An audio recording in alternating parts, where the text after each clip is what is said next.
Heart attack করে হাসপাতালে ভর্তি হওয়া তামিম ইকবালের জ্ঞান ফিরেছে। কথা বলেছেন পরিবারের লোকজনের সাথে। তবে এখনই শঙ্কামুক্ত নন দেশ সেরা এই ওপেনার। আগামী 48 ঘন্টা পর্যবেক্ষণে থাকবেন তামিম। ওয়ালটন আবারও মিলিয়নিয়ার অফারে ওয়ালটন ফ্রিজ কিনে আপনিও হয়ে যেতে পারেন মিলিয়নিয়ার। ঢাকা প্রিমিয়ার লিগ ডিপিএলে সোমবার বিকেএসপিতে শাইনপুকুরের মুখোমুখি হয় মোহামেডান। এ ম্যাচে মোহামেডানের হয়ে টসে অংশ নেন তামিম ইকবাল। টসের পর বুকে ব্যথা অনুভব করায় বিকেএসপিতে প্রাথমিক চিকিৎসা দেওয়া হয়। তবে অবস্থার উন্নতি না হওয়ায় তাকে সাভারের কেপিজে স্পেশালাইজড হাসপাতালে নেওয়া হয়।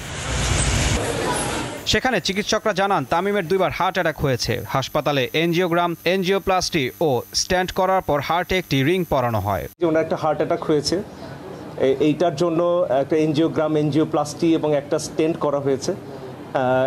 আল্লাহর রহমতে স্টেন্টিংটা খুব স্মুথলি অ্যান্ড এফিশিয়েন্টলি হয়েছে। আমরা যেমনটা বলছিলাম যে একটু ক্রিটিক্যাল কন্ডিশনে ছিল, স্টেন্টিংয়ের পরেও এখনও উনি অবজারভেশনে আছেন এবং ক্রিটিক্যাল কন্ডিশনে এখনও কাটেনি। নিবিড় পর্যবেক্ষণে থাকার এক পর্যায়ে জ্ঞান ফেরে তামিম ইকবালের। পরিবারের সদস্য ও চিকিৎসকদের সঙ্গে কথা বলেন তিনি।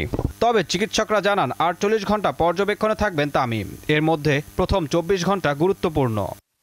যে ভাইটাল সাইন্স অথবা অন্যান্য যে প্যারামিটারসগুলি আছে এগুলি যথেষ্ট উন্নতি লক্ষ্য করছি। কনসিয়াসনেস রিগেইন করেছে।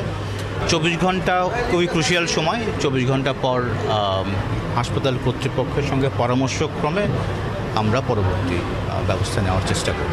এদিকে তামিমের অসুস্থতার খবরে বিসিবির সোমবারে বোর্ড সভা স্থগিত করা হয়। তামিমকে দেখতে হাসপাতালে যান বিসিবির কর্মকর্তারা। এছাড়া টসের পর তামিম খেলতে না পারলেও ডিপিএলে তার দল মোহামেডান জয় পেয়েছে। খেলা শেষে তামিমকে দেখতে হাসপাতালে যান মুশফিক ও মাহমুদুল্লাহ রিয়াদ সহ অন্যান্য খেলোয়াড়। ঈশান হাসান, দীপ্ত স্পোর্টস।